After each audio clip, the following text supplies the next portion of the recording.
all great in theory. And so there's a lot of research that gets done, right? And in the research that gets done, what I can tell you is there are several different research out there, academic, third-party research, that shows ways in which council manager form of government is better than mayor council. There's none that shows mayor council is better than council manager. At best, there's research that shows there won't be a difference in certain aspects. So as ICMA, for us to say what's the best form of government for good and equitable and efficient and effective government, council manager, there's research to support this. And again, if this research starts to show that it's different, we listen to that and say, okay, maybe this is starting to change, but we're not seeing that change. So here's things that are interesting that I find. One, municipal governments with a higher concentration of powers, which is the mayor council, concentration in one individual, tend to have more bureaucratized administration. Which most people think, wow, that's weird, right? Like, isn't council manager all the bureaucrats running everything? Well, no, because once you have mayor council and it's all in there, they can't do that job and do all the politics that they got to do as well. Like, you got to figure out what's the vision of the community. How do I get out in touch with the community? How do I engage? How do I do my constituent services? How do I get out there and do all that? That's like a full-time job in itself. Then you want to run a full-time job of the city and do every program and services. So what do mayors generally do? They set up more committees, they set up more commissions, they set up more groups to have to go through because they got to delegate those services to different people. So what we find is that the more centralized you are, the more bureaucratized. So if you, and again, a lot of people will talk about this differently, but the research shows bureaucracies rise up stronger in mayor councils. And one way, I mean, you can probably, for here, just think of Chicago. Chicago's a mayor council city, right? Like, if that's the example you espouse to, that's an example you can see, right? So, you laugh, maybe not. I'm not from here, right? But so we look at the mayor council city, that's the way Chicago runs. So if you want to see how is it, that's an example. Would you say it's less bureaucratic? Probably not, right? Would you say it's less corrupt? Probably not, right? Like, so you start to compare, like, that's sort of just something you can have. It's probably somewhere you could look at. Mayor council cities are less likely to implement cost-saving strategies when compared to municipalities with a council manager form of government, and that's in Aguado. And so what that is, we say, look, here's some cost savings we could have. The idea of implementing cost savings, if I'm a city manager, I better run a fiscally conservative city because, again, their job, holding the job, and if they get a job somewhere else, right, they move up to another city or another place, or they get fired because a new council comes in and they want someone else, they better show they know how to run a good budget and a good government, right? When it comes to cost-saving strategies, cost savings as it's politically influenced, it depends which cost savings we're talking about, right? Because some constituent groups, we may not want to cut this program because I'm going to get a whole lot of people showing up at my office who aren't going to be happy, right? So even if it makes sense to do that cost savings, sometimes it will not make sense politically, right? So in council manager form, the advantage of the elected officials, and I've had this happen a lot, when elected officials really like this, they'd be like, yeah, I didn't have anything to do with it. You got to talk to the manager. I couldn't.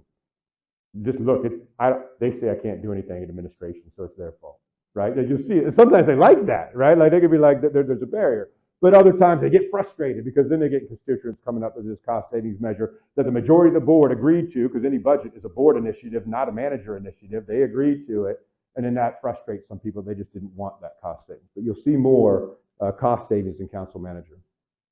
Mayor council cities are more likely to offer an ineffective financial incentives for economic development opportunities, which are linked to declines in population and economic base when compared to financial incentives implemented in council manager cities. So I don't know if you have any of this. In economic development, the incentives that get offered to a business, right? Like, we're going to give you these tax breaks. We're going to put this amount of money if you locate your business here, if you add these number of jobs.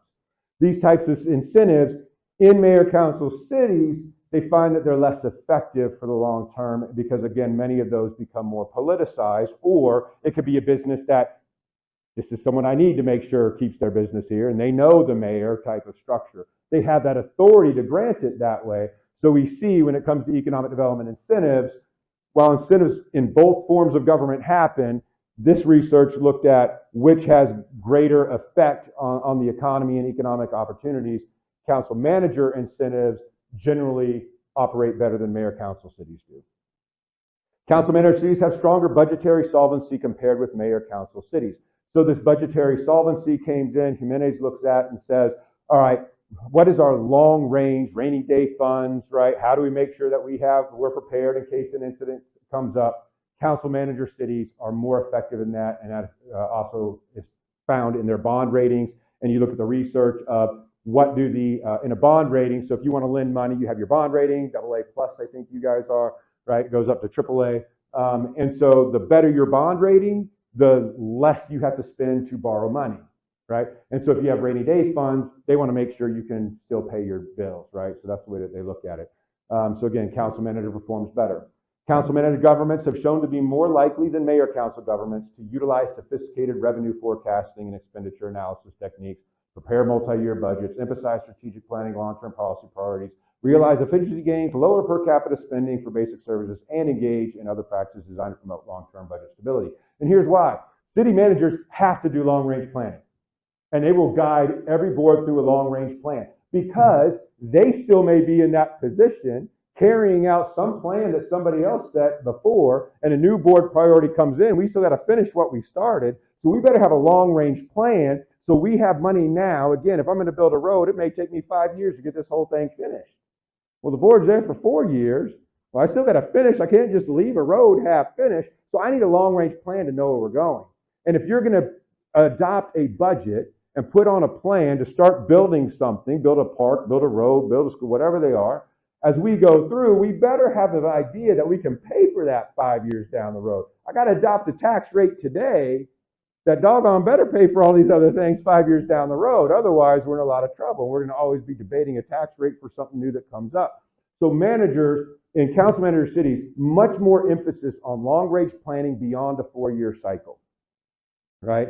In mayor council cities, it is 4 years. I hope I get elected another 4 years. In most cities, there's 2 terms. And again, not all are. But if you look at those terms, it's a different focus of right here and now for the politics of it, which is why you see much more emphasis on long-range planning and strategic planning in council manager cities. Council manager governments are 57% less likely to have corruption convictions. 57%, that's a lot, right? And so the question is, why would that be? Well, the biggest part of that, and again, that's on Nelson and Afonso. So you can look at theirs from University of North Carolina, Chapel Hill. So they looked at where there are corruption convictions in government and which form of government did they happen to be. And they look and see that it's more likely in mayor council cities. And if you look at anything with fraud, anyone who's in any kind of fraud type of investigation in the finance industry, one of the things is just simply the opportunity, right? So you look at opportunity. If you have full power and full authority, both within the form of government of mayor council, and you don't have any real check on your power in there, and you hire your own people in every single department head, the opportunity is greater. Now, that's not to say mayor council cities are all corrupt. The mayors are corrupt. It's not saying that. The reason it's more likely is there's greater opportunity for corruption to happen under that form of government. Again, ideally, and most mayor council cities don't have corruption either, right? So it's not to say, oh, if you're mayor council, you're just corrupt. No, it is to say it's a greater likelihood. So again, from an ICMA perspective, which gives us better government, which gives us a better chance to reduce corruption. We think we want less corruption in government. Study shows that lower corruption in council manager seems to make sense from our end, right? That's why we advocate for that.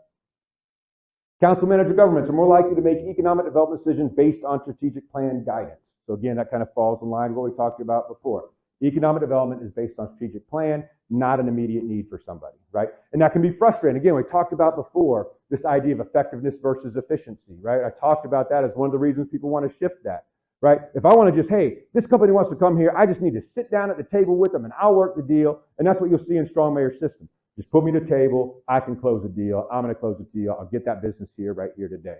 It may not fit with any long-range plan and they have anything to do with long-term strategy, but right now I got jobs and investment, that's a win.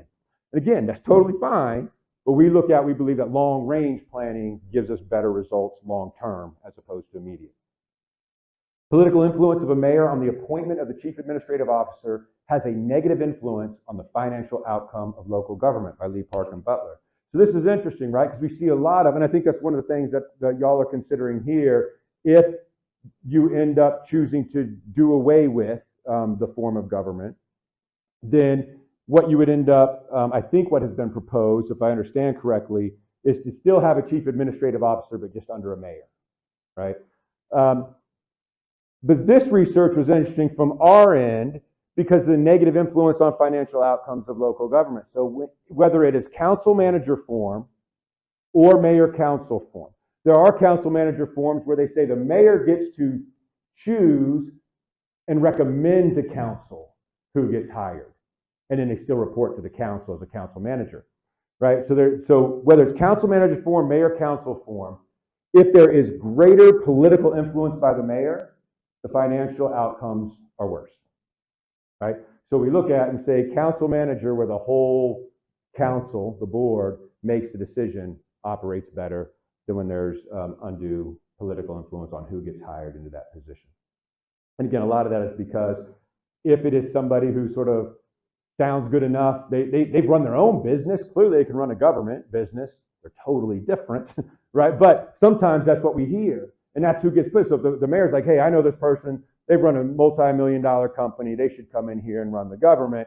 And now, from a financial perspective, they don't really understand how federal government works, how state government works, how those fundings come in, how it can only be earmarked for certain things, what's fungible and what's not fungible, what are the things that I can spend money or not, what am I allowed to do as government or not. It gets really frustrating. As someone who ran a business and you go into government, it is very difficult to be like, you start banging your head against the wall, this should be a lot easier. But there's a lot of laws in place at the federal level and state level that we have to abide by, that you can't run government exactly like you run a private sector business.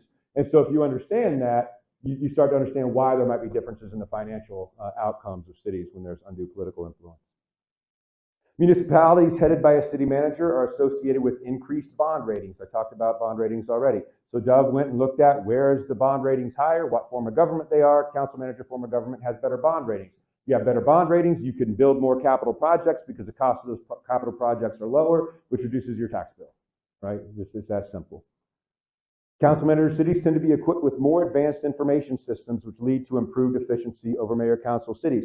And so when Kim did this research, what was interesting was they looked at IT infrastructure and technology infrastructure systems. And again, this long-range planning, this idea of effectiveness and efficiency. No one is going to want to spend millions of dollars on your IT infrastructure. That doesn't win you a lot of votes, generally, right? Like that's not the thing that people are excited to get out to vote for. And so when you look at council manager form of government, the job of the manager is to make sure this thing is run effectively and efficiently. We better have good systems in place so that the efficiencies are there, right, for the people to do the work, and also to make certain that when people come in and have the programs and services delivered, they're able to be delivered as they wish, particularly nowadays, right? We want to have it anywhere, anytime, any device I'm on, I want to access my, don't make me come to a counter and stand in line, right? Like those days are gone, right? So again, that idea in council manager cities, they're more equipped in that